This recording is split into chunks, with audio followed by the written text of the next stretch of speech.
ओडिशा रे विधानसभा रे एई भली अनेक घटना घटना एथरे किछि नूतनत्व नाही। एबे कोन हेची जोठी पाई विधानसभा रे एते बड़ गंडगोल होउची 7 दिन पाई सस्पेंशन होउची आ पछर लॉजिकटा कोन कारणटा कोन आपण देखुचंदी जो वीडियो सब आसुची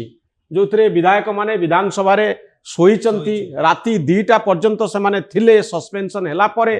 पुलिस लगाई मार्शल लगाई जबरदस्ती से मानकु बाहर करा गला। काली सारा राति ए संपर्क रे चलीची गंडगोल चलीची एवं आपण देखिबे सोफिया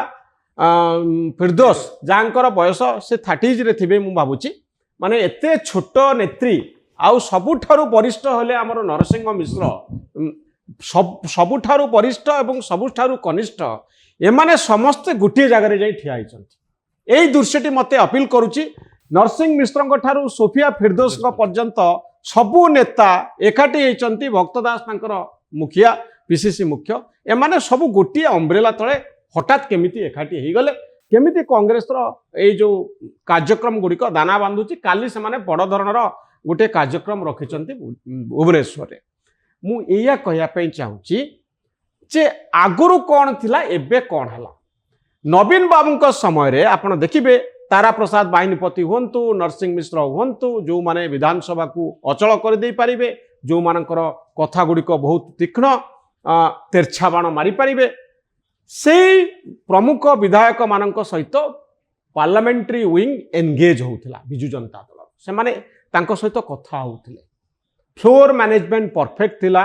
एवं विधायक माने केमिति नीरव रहिबे सेति पई बहु प्रकार कार्यक्रम से माने ग्रहण करूथिले चेष्टा करूथिले एवं ता भितरे बहु कथा गुजब भी सुना जाउतला जे बिजु जनता दल केमिति टैकल करूची विधायक मानकु फ्लोर मैनेजमेंट को भलो करिवा पई से माने चेष्टा करूथिले एवं आपण देखिबे नवीन बाबू पाखापाखी 3 वर्षरु अधिक समय 4 वर्ष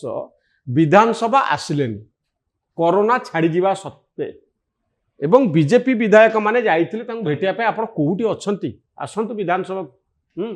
आपण नवीन निवास भितरे कोन हैला आपण सब देखिले ता सत्वे मध्य से आसिलेनी पार्टिसिपेट कलेनी। ओडिसा रो मुख्यमंत्री विधानसभा रे गत 5 वर्ष भितरे मात्र केते बार केते थरो आसीचंती मुख्यतः से अनुपस्थित रही शेष आड़क किछि दिन आसिले तांको वीडियो प्ले हला आउ एभली गोटे नियम भी करा जाइतला मोर जा मने पड़ुची जे जे चाहिबे वीडियो कॉन्फ्रेंसिंग रे भी रही पारिबे तांको पई सेमति किछि बाध्यबाधकता नाही कोरोना छाड़िला परे मध्य ता सत्वे विधानसभा रे एते बड़ गंडगोल मु केबे देखे ना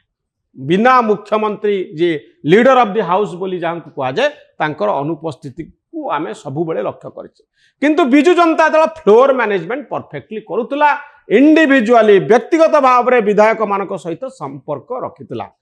आउ मु ए संपर्क रे अनेक गुड़िया कथा जहाँ आमे सांबादिक माने सुनिचु से कथा ए जगह रे मु कहबा पई चाहिबि नै कारण बहुत गुड़िए तथ्य बा बहुत गुड़िए कथा बहुत गुड़िए गुजब जनरब ए संपर्क रे रही केमिति बिजु जनता दल विधायक मानकु टैकल करबा पई चेष्टा करुथिला गत विगत वर्ष गुड़िक जोथि पई एते बड़ गंडगोल हो नथिला जोथि पई सरकार रे असुविधा हो नथिला। वर्तमान समय रे कांग्रेस और बीजेपी दिल्ली रु भुवनेश्वर पर्यंत परस्पर विरोध रे काम करूचंती। राहुल गांधी लड़ुचंती केमिति प्रधानमंत्री हेबे सेठी मोदी चेष्टा करुछंती कांग्रेस को केभली चेकमेट देबे सेथिपई गोटे बड़ प्रक्रिया जातीय स्तर रे चलीची कांग्रेस वर्सेस बीजेपी तार प्रतिफलन ओडिसा रे पडुची एठी आउ इंडिविजुअली पर्सनली का सहित कथा हैकरी बड़ धरणर गंडगोल को रोकी हबने बड़ धरणर आंदोलन को रोकी हबने बड़ धरणर कथावार्ता को रोकी हबने तेणु एभली एक परिस्थिति रे गोटे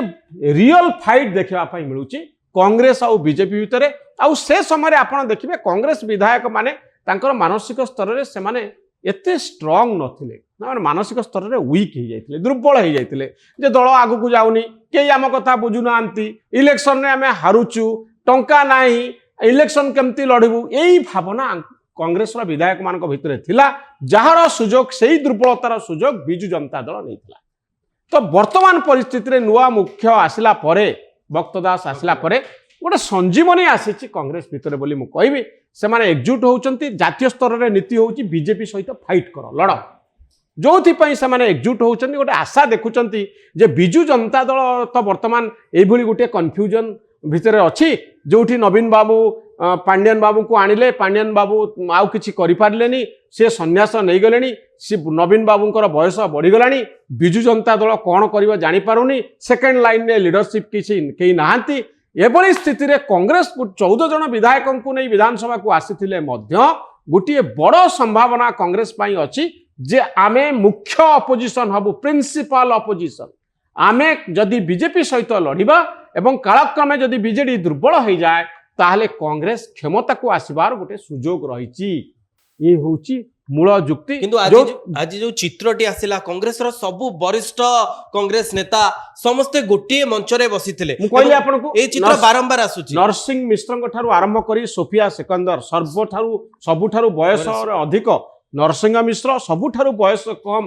ସୋଫିଆ ଫିରଦୋସ ସମସ୍ତେ ଗୋଟିଏ ଠାରେ ଏକାଠି ହେଇଛନ୍ତି ତ ତାଙ୍କ ଭିତରେ ଆଶା ହେଉଛି ଯଦି ଆମେ ବିରୋଧୀ ଦଳରେ ରହି ଆମ କାମଟା ଠିକ କରିବା ତାହେଲେ ପରବର୍ତ୍ତୀ ସମୟରେ ଆମର ଗୋଟିଏ ପୋଜିସନିଂ ଆମେ କରିପାରିବା ହୁଏତ ଆମେ ସରକାରକୁ ଆସିଯିବା କାରଣ ବିଜୁ ଜନତା ଦଳ ଗୋଟେ ଦ୍ୱନ୍ଦ୍ୱ ଭିତରେ ଅଛି କନଫ୍ୟୁଜନ ସ୍ଥିତିରେ ଅଛି ସେଇଥିପାଇଁ କଂଗ୍ରେସ ଆଗ୍ରେସିଭଲି ଲଢୁଛି ଏବଂ ସେମାନେ ଦିଲ୍ଲୀରୁ ପାଉଛନ୍ତି ଆହ୍ୱାନ ପାଉଛନ୍ତି ଯେ ତମେ ଲଢ଼ ବର୍ତ୍ତମାନ ସମୟ ଆସିଗଲା ବିଜେଡି ବର୍ତ୍ତମାନ ଅବସ୍ଥା ଖରାପ ତେଣୁ ଯୋଉ କାମ ବିଜୁ ଜନତା ଦଳ କରିବା କଥା 52 ଜଣ ବିଧାୟକ ବିଜୁ ଜନତା ଦଳର 14 ଜଣ ବିଧାୟକ କଂଗ୍ରେସର 14 ଜଣ ବିଧାୟକ ବର୍ତ୍ତମାନ ସେଇଭଳି ଏକ ପୋଜିସନିଂ କରୁଛନ୍ତି ରେଲିଭାଣ୍ଟ ହେଉଛନ୍ତି ଓଡ଼ିଶା ରାଜନୀତିରେ ପ୍ରାସଙ୍ଗିକ ହେଉଛନ୍ତି 25 ବର୍ଷ ଆମେ କ୍ଷମତା ଅଳିନ୍ଦର ବାହାରେ ଥିଲେ 2000 ମସିହା ପୂର୍ବରୁ ହିଁ କଂଗ୍ରେସ ସରକାର ଥିଲା 25 ବର୍ଷ